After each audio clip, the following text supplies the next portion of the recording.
Bien, chers amis, bonjour.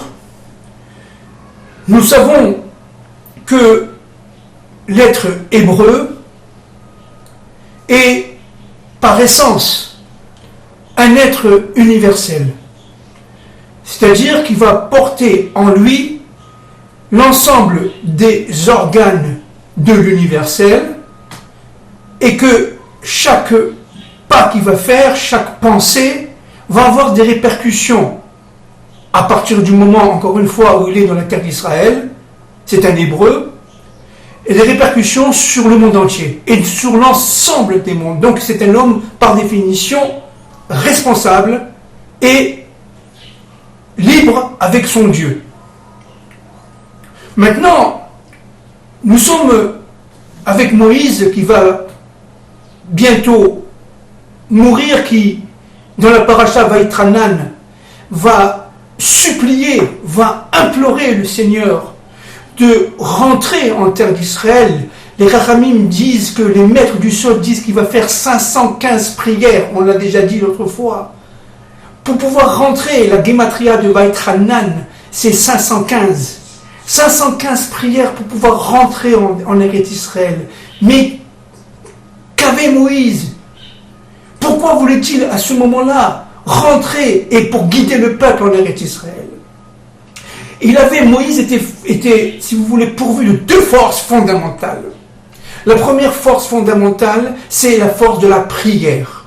La deuxième force fondamentale, si vous voulez, ne s'obtient, ne se révèle qu'en terre d'Israël. Il lui manquait cette deuxième force fondamentale, donc nous allons comprendre un peu, si peu, aujourd'hui. La première force, c'est la prière. Vous savez que la force de la prière est absolument immense, évidemment, lorsqu'on est Moïse, c'est-à-dire lorsqu'on a la capacité d'avoir monté les étapes, les graduations permettant la purification de l'âme et évidemment rentrer dans l'ère de sainteté. Moïse était un homme saint, dans un corps parfaitement saint. Et donc, à partir de ce moment-là, sa prière était une prière qui permettait d'ouvrir carrément les sphères célestes et donc de se retrouver particulièrement panim à la panim, face à face avec la force de l'absolu, avec Akadosh Baruch Hu. Moïse avait une force incroyable parce que la prière a une force incroyable. La prière a une force incroyable parce qu'elle est composée de 10 paroles, de 10 forces de paroles, disent les Chachamim, les maîtres du Sod, et que chaque prière qui est faite avec un individu purifié atteint son but. Maintenant, tout le problème, c'est que cette force de la parole, de la prière, doit réunir l'ensemble des forces qui sont dans l'individu qui prie, dans la collectivité qui prie, dans le minyan qui prie, dans la nation qui prie, et cela, évidemment, pour démultiplier les forces vers l'absolu. Et Akadosh Baruch Hu, qui entend tout, évidemment, eh bien, va se sentir quelque part dans notre, évidemment, guillemets, obligé d'exaucer cette prière. Parce que cette prière, c'est pour nous un point de connexion. Si on prie dans ce quartier de Jérusalem, dans cette synagogue de Jérusalem, on ne prie pas dans un autre quartier et dans une autre synagogue. À chacun de trouver son point cosmique de prière. Et donc, si vous voulez, ce qui est fondamental, c'est la constitution du minyan, ça veut dire du chiffre 10, c'est-à-dire du Yud. Et le Yud, qui est évidemment un des noms de Dieu, on le sait, on l'a déjà dit 50 fois, eh bien, ce Yud se constitue par un minyan. Or, tout le problème, c'est que les 10 minimum individus qui prient doivent prier ensemble, de manière à ce qu'il n'y ait pas une interférence. Et s'il y a une interférence entre les individus, la prière ne passe pas. Ça veut dire si les individus parlent entre eux pendant la prière, chas v'shalom, eh bien, automatiquement, la prière, c'est ce qu'on appelle bracha levatala en hébreu, la prière s'annule d'elle-même et n'a pas la capacité d'atteindre l'absolu pour une raison très simple. C'est que les choses se brouillent. Les paroles sont brouillées. Donc la force de la prière par les 10 paroles, disent les Chachamim, est une force qui s'ajoute, qui se rajoute et qui est extrêmement puissante. La deuxième force que Moshe avait pressenti, parce que Moshe avait les clés de décodage de la terre d'Israël. Moshe avait la capacité en Eretz Israël de découvrir la force de la terre d'Israël et de tout simplement d'annoncer et de faire carrément, de créer carrément la délivrance, d'accélérer la délivrance. Et donc les forces de Moïse étaient préparées à cela. C'est pour ça que Moïse dit, attends, Akadosh Baruch Hu, tu m'as donné toutes les armes, toutes les clés pour pouvoir décoder. Je comprends très bien la terre d'Israël, c'est une terre de points cosmiques qui est liée directement à l'universel. Chaque point cosmique, je la comprends, donc à partir du moment où j'ai la clé pour l'ouvrir vers l'au-delà. Et chaque point cosmique est un point de prière. Donc Moïse, vous comprenez bien que s'il était rentré en terre d'Israël, il aurait, comme je l'ai dit tout à l'heure, annoncer et accélérer la Géoula, la délivrance du monde. Et ce n'était pas la volonté divine. Donc si vous voulez, Moïse étant un homme d'abord extrêmement humble, il faisait partie d'un peuple humble, c'est-à-dire d'un peuple, comme on dit en hébreu, méat, un peuple en petit nombre. Méat, c'est-à-dire petit. Mais petit, il faut comprendre ce que ça veut dire. Alors je vais un peu expliquer, parce que c'est très très important. Il y a de très nombreuses explications sur cette histoire qui est très compliquée à comprendre. Qu'est-ce que c'est qu'un peuple petit? Alors pour Israël, ce n'est pas évidemment seulement au niveau démographique, ce n'est pas au niveau quantitatif. Pour Israël, un peuple petit, c'est-à-dire un peuple humble, un peuple qui est capable tout simplement de si vous voulez, courbé devant la volonté divine, qui est capable d'accepter les souffrances. C'est un peuple qui a la capacité de souffrance absolument inouïe. C'est un peuple qui est capable de souffrir et de souffrir, encore de souffrir dans son histoire, jusqu'à la fin des temps, pour pouvoir annoncer la résurrection et la glorification du nom de Dieu. C'est un peuple qui est absolument saint, en potentialité, évidemment, chacun à son niveau, nous allons le revoir tout à l'heure. Et donc, si vous voulez, ce qui est fondamental de saisir, ce qui est très important de comprendre, c'est que le peuple un avec un Dieu, ce peuple un est absolument anav, c'est-à-dire humble, qui est capable, dit le Ramban, qui est capable de souffrance. Et ça, c'est très important. Parce que, regardons l'individu, regardons comment ça se passe avec l'individu. Un individu va vivre sa vie. S'il n'est non-juif, il va vivre sa vie plus ou moins facilement, avec des épreuves qu'il n'atteindra, qu'il considérera comme étant pour lui absolument inexplicables ou explicables avec sa raison. Mais pour le juif, qui est aux potentialités un hébreu, c'est-à-dire qu'il va rentrer en terre d'Israël, il faut absolument qu'il reconstitue sa propre unité. C'est-à-dire que chaque individu juif, en potentialité hébreu, doit reconstituer sa propre unité à l'image de Dieu. Et comment ça se passe? C'est-à-dire qu'en fin de compte, toutes les prières qu'il va, si vous voulez, demander à Kadosh Baruch Hu, eh bien, ce sont des prières qui vont permettre de dévoiler son essence, de dévoiler la raison d'être de sa présence dans ce monde. Et ça, c'est très important. C'est-à-dire que les souffrances, quand Akadosh Baruch Hu envoie à l'être juif en potentialité de devenir hébreu une épreuve, bien entendu, il ne s'agit pas d'une punition. C'est le premier niveau.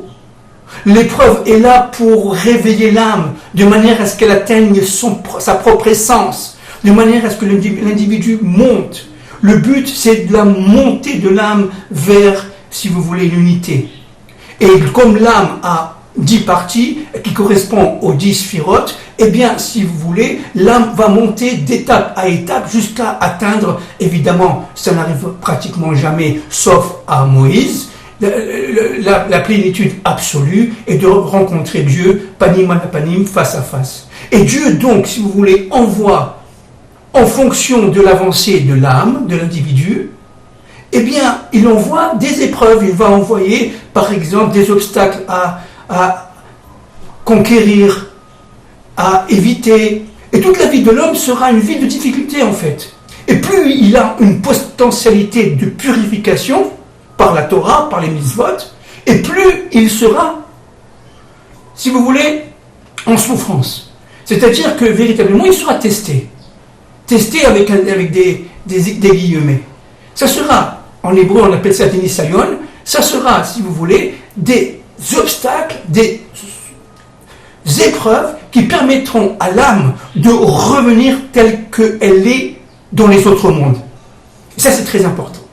Alors, une fois que l'individu est monté par les mitzvot, par l'étude de la Torah, et à un certain niveau de purification, à son niveau à lui, il va donc recevoir, n'est-ce pas, ces 10 commandements, c'est-à-dire ces 10 paroles. Or, ces 10 paroles, elles sont où? Elles sont déjà greffées en lui. Il vient sur terre, dans ce monde, avec les 10 paroles. Mais ces 10 paroles, ces 10 commandements sont masqués, cachés, en fonction des clipotes, c'est-à-dire en fonction des extériorités, en fonction des couches d'obscurité.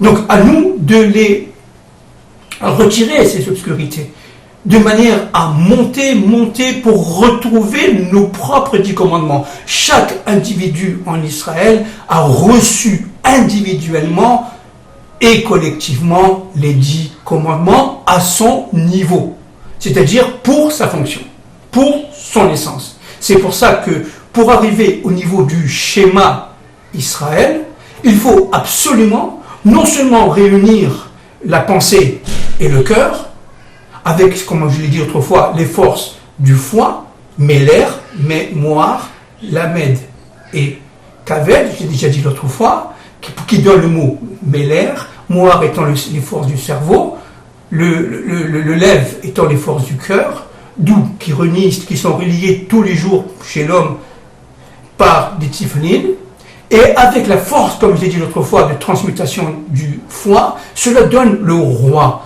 Et par définition, un individu roi est un individu qui est capable de faire le lien entre les forces de la pensée, les forces de la passion et les forces de la transmutation. Et Israël est, entre parenthèses, une terre qui permet de relier la pensée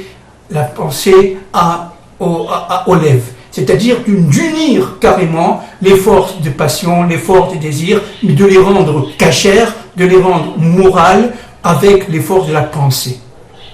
Maintenant, pour pouvoir arriver à cela, c'est-à-dire à l'état de schéma Israël, il faut monter. D'abord sortir d'Égypte, c'est-à-dire se remettre en question, et monter avec les épreuves. Dieu va vous envoyer un copain qui va vous faire, si vous voulez, des difficultés, une femme ou un mari qui va vous décevoir, il va envoyer un fils ou une fille qui va agir d'une manière qui ne vous plaît pas, etc., etc. Tous les collègues qui vont se révéler contre vous, bref, ça va pas. Ça va mal. Pourquoi? Ça vient de Dieu. C'est Dieu qui vous interpelle. C'est Dieu qui interpelle l'individu pour lui dire mon amour, parce que c'est un acte d'amour, c'est un acte de chesed. Je te fais souffrir pour que tu comprennes qui tu es. Avance, n'aie pas peur.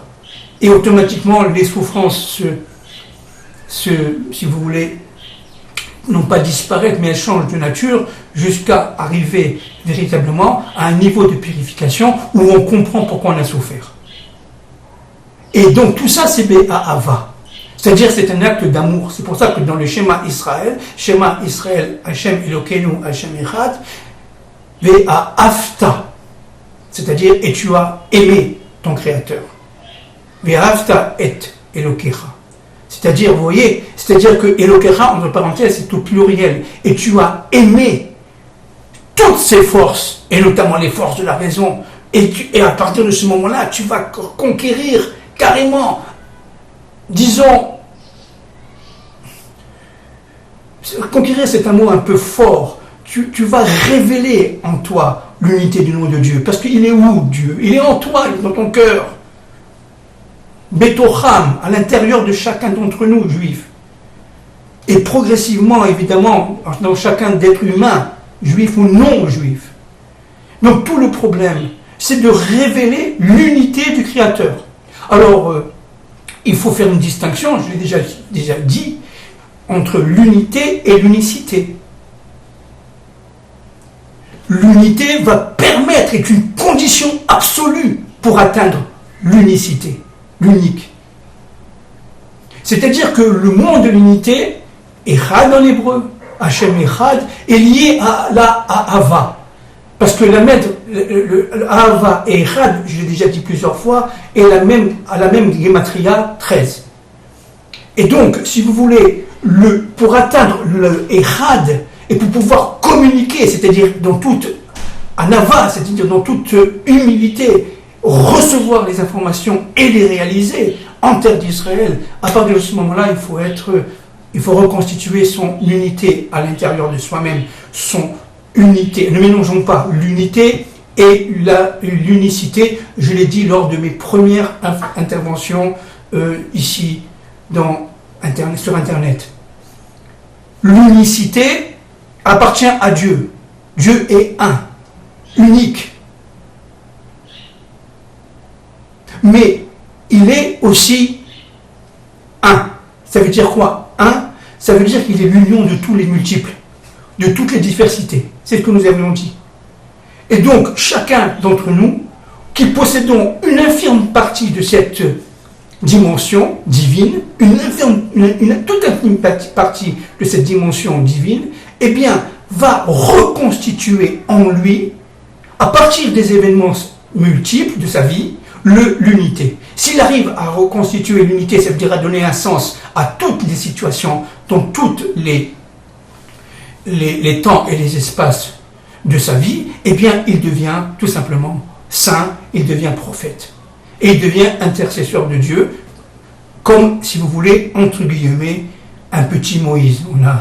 On n'a pas la prétention, évidemment, d'être Moïse, bien entendu. Moshe est un, unique. Eh bien, mais le peuple d'Israël a cette volonté, vous voyez, de l'universel, d'atteindre l'unicité pour pouvoir parler à l'unique, c'est-à-dire pour pouvoir parler à l'universel. Dieu unique, peuple un, Dieu un, universel un, avec Israël et son Dieu. Voilà le projet directeur, si vous voulez. Maintenant, nous allons un peu continuer. Pour pouvoir arriver à ce niveau de Ahava, il faut absolument passer par la crainte de Dieu. Qu'est-ce que c'est que la crainte de Dieu? Irat Shamaim en hébreu. Qu'est-ce que c'est que la crainte de Dieu? La crainte de Dieu, il y a de très nombreuses définitions, mais pour nous, simplement, le plus simplement possible, avoir la crainte de Dieu, c'est comprendre sa grandeur. Et comprendre qu'il est partout, qu'il est dans notre cœur. Donc chaque acte que l'on fait, eh bien, il le sait. Donc il faut faire très attention, ça fait peur. Peur au sens, non pas seulement d'une peur physique ou d'une peur de sensibilité, il s'agit véritablement d'une peur qui est révérentielle. Nous allons révérer Hachem comme un roi. Et comme on est devant un roi, eh bien, la première des choses, c'est de faire attention à ce qu'on dit, de faire attention à nos actes et de faire attention à nos propositions. Parce que devant le roi, tout simplement, on se tait. Et imaginez-vous le roi des rois, le seul, l'unique roi des rois. Qui nous sommes-nous devant le roi des rois? Rien du tout. Entre parenthèses, les Rachamim disent qu'il est extraordinaire. Regardez comme Dieu est un, grand et humble lui-même. Il accepte qu'on le tutoie. On tutoie Dieu, il accepte. Le roi de rois, le roi des rois, l'empereur de tous les empereurs, l'unique. Il accepte qu'on le tutoie comme son propre père. Parce que c'est notre propre père, il est en nous, il nous aime. Maintenant, pour arriver à cette ahava, de la crainte à la ahava, la ahava, c'est une dynamique qui permet de passer de la crainte à ce qu'on appelle la shlemut, ce qu'on appelle à la dvekut Hashem en hébreu. Ça veut dire passer de cette crainte à l'absolue conviction, n'est-ce pas, que non seulement il est avec nous, qui nous aime, c'est-à-dire qui nous aime non pas comme on aime un homme, aimer pour Dieu, c'est d'abord avant tout savoir que nous allons accomplir sa volonté. Et lorsque Akadosh Baruch Hu, entre guillemets, c'est, si vous voulez, a à la conviction, entre guillemets, évidemment, Dieu sait tout, évidemment. Mais au niveau humain, Dieu sait à la conviction qu'on est arrivé à un niveau d'esclaves de Dieu, et non pas des nations, et non pas des systèmes, d'esclaves de Dieu. Alors Akadosh Baruch Hu nous donne tout par amour. Comme Matan Torah. Il nous donne tout par amour. Et cet amour, cette ahava est fondamental pour comprendre l'unicité et l'unité de choses différentes du Dieu un. Alors maintenant, nous allons continuer dans un point qui est aussi extrêmement important. Alors que fait donc, on répète, cette terre d'Israël? Pourquoi Moshe voulait tant rentrer dans la paracha Vaïtranan? Il voulait tant rentrer, on est à peu près à 35-36 jours avant sa mort. Moshe est passé par des étapes extrêmement difficiles. Moshe était un individu seul. Certes, dans son enfance, il était vice-roi d'Égypte. Il était promu à être le futur pharaon. C'est vrai qu'il a été aimé énormément par sa mère adoptive. C'est vrai tout cela. Et c'est vrai qu'il était égyptien. Mais il avait toujours cette fibre hébreu. C'est-à-dire que Moshe avait cette voix intérieure qui ne l'a jamais abandonné. Et ce sera pareil pour le Mashiach, Ben David. Et que progressivement, il va recevoir donc ces épreuves et progressivement, il va monter seul. Jusqu'à arriver au niveau du buisson ardent, c'est-à-dire de cette flamme intérieure qui s'allume et qui ne se consume jamais. Et à partir de ce moment-là, il va recevoir lui-même la pensée de Dieu, la parole de Dieu, et donc va commencer à accomplir. Moshe, à 80 ans, au temps du buisson ardent, va être un accomplisseur, je ne sais pas si ça se dit en français, de la volonté divine. Avant, il était autre. Il était en pédagogie. Il était en train de s'élever. Une fois qu'il a atteint un niveau d'élévation suffisante, il devient tout simplement un interprète de la pensée dans ce monde de Dieu et de la volonté divine. Et un guide pour Am Israël. Et donc Moshe, qui avait donc reçu pendant ces étapes d'élévation, dans le buisson ardent d'ailleurs, il avait reçu les clés de décodage de la terre d'Israël. Ça le rendrait complètement malade de penser qu'il ne pouvait pas rentrer alors qu'il a les moyens de la Géoula. Et Dieu lui dit, comme je l'ai dit plusieurs fois, Moïse, ne t'inquiète pas. Tu as les clés. Et sans ces clés que je t'ai données, le Mashiach, il y a 3500 ans, le Mashiach ne pourra pas décoder sans ces clés. C'est-à-dire que ces clés, elles sont à toi, elles t'appartiennent. Et Moshe, toi, tu auras avec le Mashiach, quand ta Neshama va rentrer dans celle du Mashiach, tu vas lui donner les clés de décodage de la terre d'Israël pour le bien du monde entier, pour la reconstitution de cet être universel, de cet Adam Arishon, de ce fameux Adam Arishon, ce premier homme, entre guillemets, au niveau biblique. Et donc, Moïse, lui, a, dans ses 515 prières, supplié. Pourquoi? Parce qu'il savait qu'en fin de compte, non seulement la prière était très forte, c'est ce que nous avons dit tout à l'heure, mais il savait que sans ces prières, le peuple juif n'avait pas la force de rentrer à la fin des temps, et même à cette époque-là, au temps de Yoshua ben Nun, en terre d'Israël.